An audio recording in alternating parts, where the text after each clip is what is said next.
काही दिवसांपूर्वी मी माझ्या मुलांची शिक्षिका मिस जुलिया मॅसिलिव्हाना यांना मी माझ्या खोलीवर बोलवलं.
काही दिवसांपूर्वी मी माझ्या मुलांची शिक्षिका मिस जुलिया वॅसिलिव्हाना यांना मी माझ्या खोलीवर बोलवलं.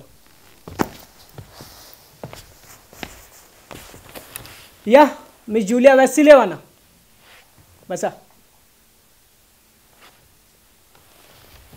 चला तर मग आपला हिशोब करूया.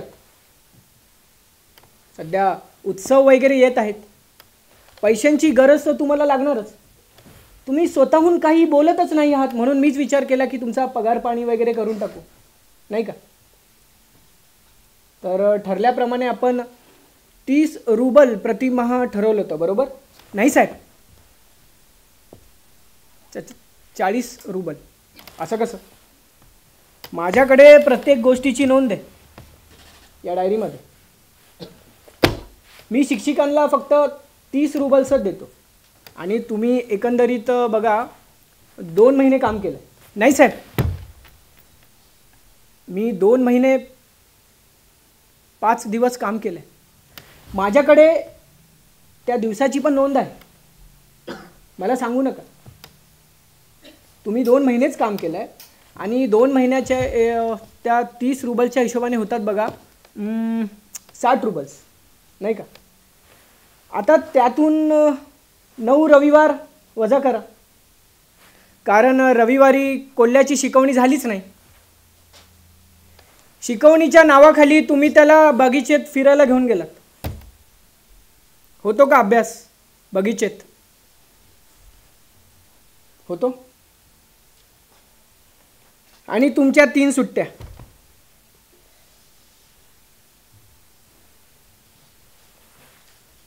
मिस जुलिया लाजेने लाल झाल्या.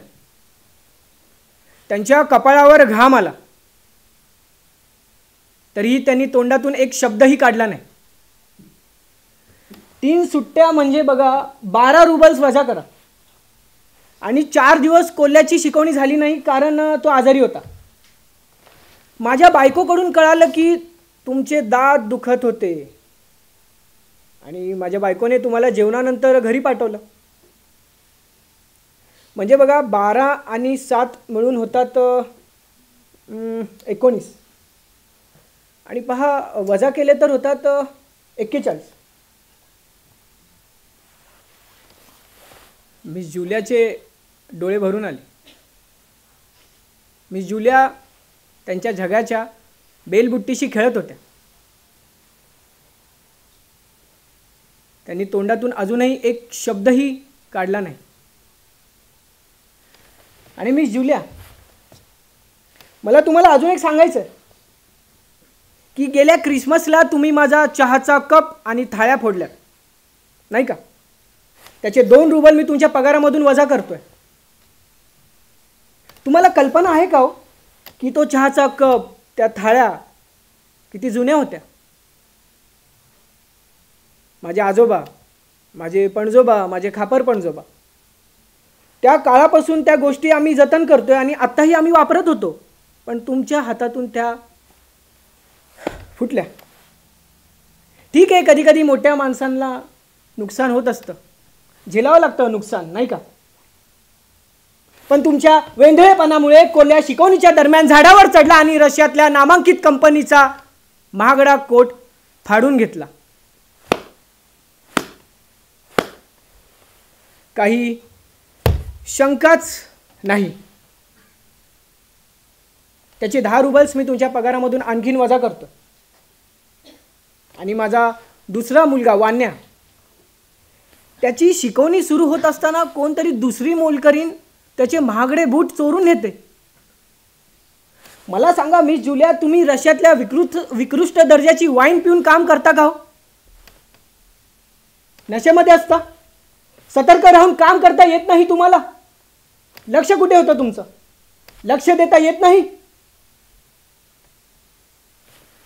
त्याचे मी 5 रुबल्स वजा करतोय. आणि गेल्या महिन्यात मी तुम्हाला 10 रुबल्स दिले होते, नाही साहेब? तुम्ही मला एकही रुबल दिला नव्हता. माझ्याकडे त्याचीही नोंद आहे. नाही, मी सगळ्या गोष्टीची नोंद ठेवतो. म्हणजे पहा, 41 मधून 27 वजा करा, उरतात 14 रुबल्स.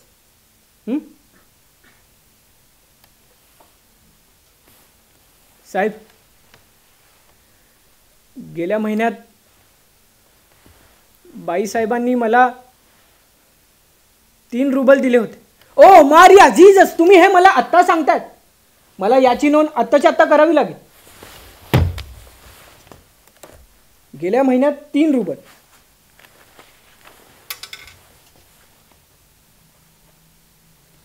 म्हणजे पहा, 14 मधून मी 3 वजा करतोय, 11 रुबल्स उरतात.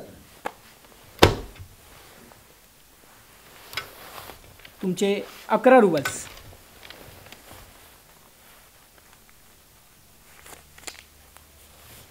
हे घ्या, नीट सांभाळून ठेवा पर्समध्ये आणि मोजून घ्या.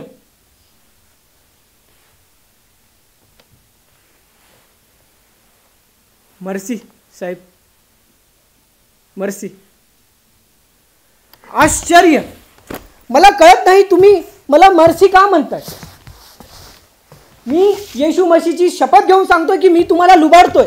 तुम्हाला कळतंय का? एका अर्थाने मी तुमचे पैसे चोरतोय आणि तुम्ही मला मर्सी म्हणतायत. याचं मला उत्तर द्या मिस जुलिया.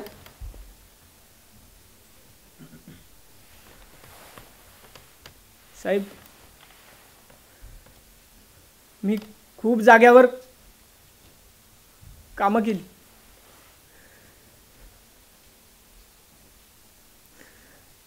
शिकवण्या केल्या, घरकामं केली, पण कोणीही मला त्या कामाचे पैसे दिले नाही. सगळ्यांनी फुकटात कामं करून घेतली. पण तुम्ही काहीतरी देतायत. मर्सी साहेब, खरंच तुम्हाला कोणी पैसे दिले नाही? हे पहा मिस जुलिया, ताण घ्यायची गरज नाही आहे. तुमच्या 2 महिन्याचे 80 रुबल मी या पाकिटात ठेवलेत, हे घ्या तुम्ही.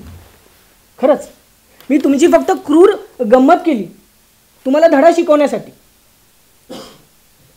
खरं तर मला सांगा, एवढा साधेपणा तुम्हाला शोभतो का? तुम्ही मला प्रश्न का नाही विचारले?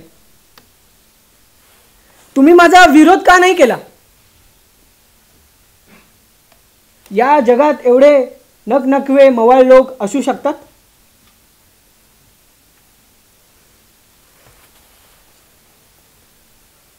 असू शकतात साहेब,